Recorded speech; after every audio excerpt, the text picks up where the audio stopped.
Water!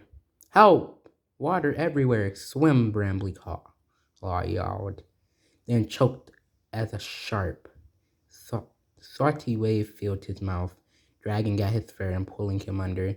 His paws worked frantically as he struggled to keep his head above the surface. He stretched up his neck, straining to find a line of reeds he expected to mark the opposite bank, but all he could see were endless, having blue-green waves. On the horizon, he caught a glimpse of the sun sinking into the waves in a pool of flame, its dying rays tracing a path of blood that stretched towards him. Then his head went under, and cold salt water flooded into his mouth again. "I'm drowning," he wailed silently as he fought for his life. "StarClan, help me." The New Prophecy Warriors Midnight by Aaron Hunter. Okay. Night lay upon the forest. There was no moon, but the stars of silver pelt shade their frosty glitter over the trees. At the bottom of a rocky hollow, a pool reflected the starshine. The air was heavy with the scent of late green leaf. Wind sighed softly through the trees and ruffled the quiet surface of the pool. At the top of the hollow, the fronds of a bracken parted to reveal a cat. Her bluish-gray fur glimmered as she stepped delicately from rock to rock down to the water's edge.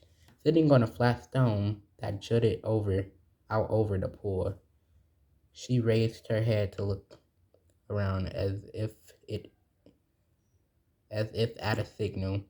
More cats began to appear, slipping into the hollow from every direction. They padded down to sit as close to the water as they could, until the lower slopes were filled with life shapes gazing down into the pool. The cat who had appeared first rose to her paws. "A new prophecy has come," she meowed. "A doom that will change everything has been foretold in the stars." On the opposite side of the pool, another cat bowed his tiny, bracken-colored head. "I have seen this too. There will be doubt and a great challenge," he agreed. "Darkness, air, water, and sky will come together and shake the forest to its roots." The first cat went on. "Nothing will be as it is now, nor as it has been before. A great storm is coming," meowed another voice. And the word storm was taken up, repeated, and passed around a circle until it seemed that thunder rumbled through the ranks of watching cats. As the murmur died away, a lean cat with a glossy black pelt spoke from near the water's edge. "Can nothing change what is about to happen? Not even the courage and spirit of the greatest warrior. The doom will come," the blue-gray cat replied. "But if the clans meet it like warriors, they may survive." Lifting her head, she let her luminous gaze travel around the hollow. "You have all seen what must befall," she meowed, "and you know what must be done. 4 cats must be chosen to hold the fate of their clans in their paws. Are you ready to make your choices before all of StarClan?" As she finished speaking, the surface of the pool shivered. Though there was no wind to disturb it, then was still again. The bracken-colored Tom rose to his paws, starlight turning the fur on his broad shoulders to silver. I will begin, he meowed. He glanced sideways to meet the gaze of a light colored tabby with a twisted jaw. "Crockster, do I have your permission to speak for River Clan?" My bad. The tabby bowed his head in agreement, and the first cat went on. "Invite you all to see to approve of my choice." He stared down into the water, as motionless as the rocks around him. A pale gray blur appeared on the surface of the pool, and all the cats craned forward to see it more clearly.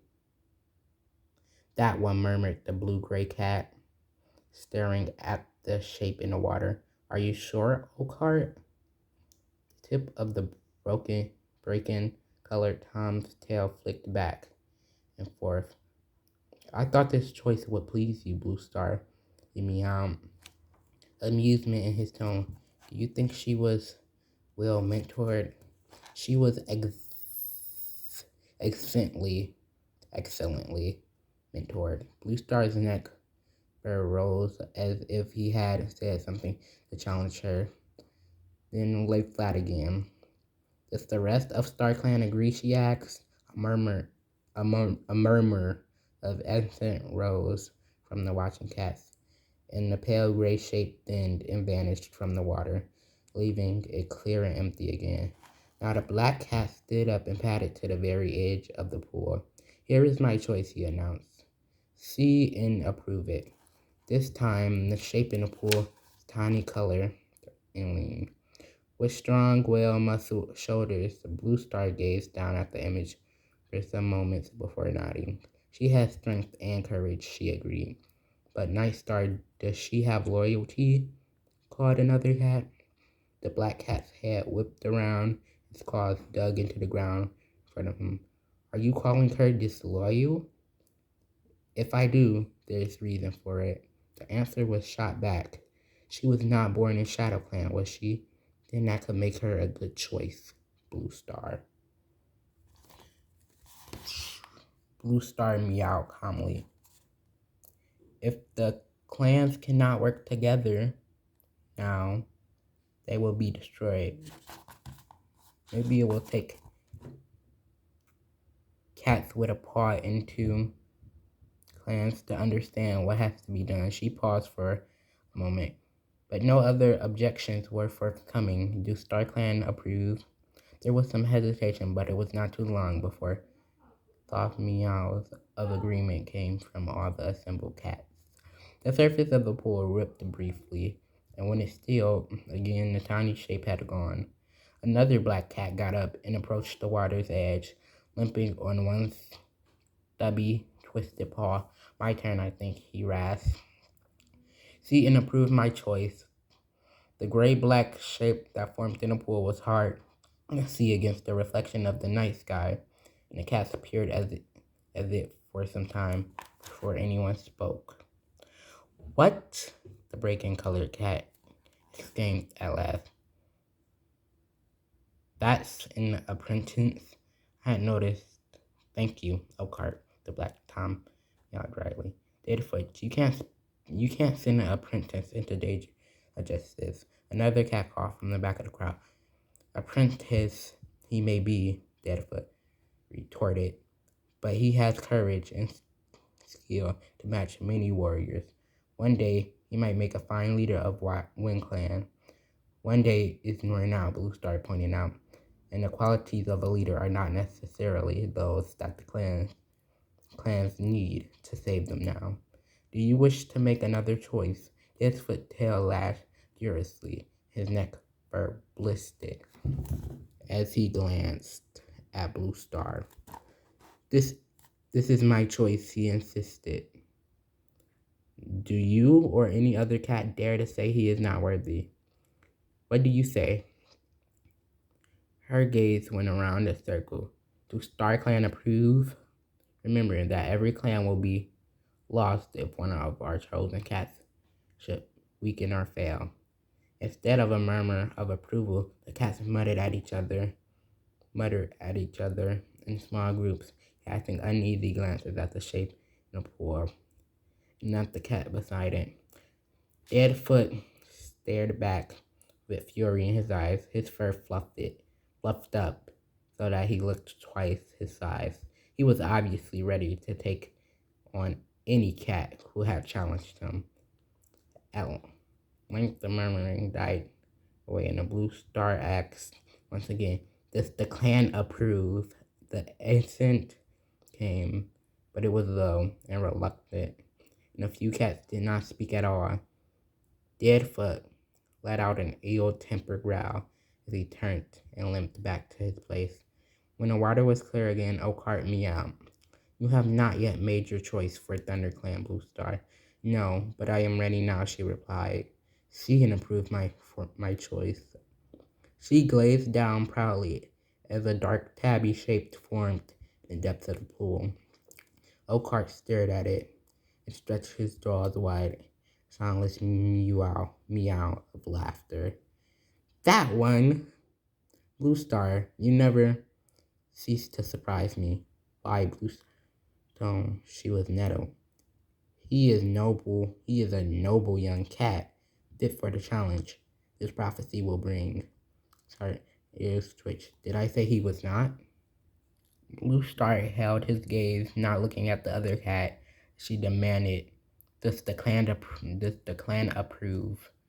When the agreement came, strong and certain, she gave Oakheart a contemptuous flick to her tail and looked away. Cats of Star Clan, she meowed, raising her voice. Your choices have been made. Soon a journey must begin to meet the terrible storm that will be released on the forest. Go to your clans and make sure each cat is ready. She paused, and her eyes blazed with a fierce silver light. We can choose a warrior to save each clan, but beyond that, we cannot help them. May the spirits of all our warrior ancestors go with these cats for whenever the stars may lead them.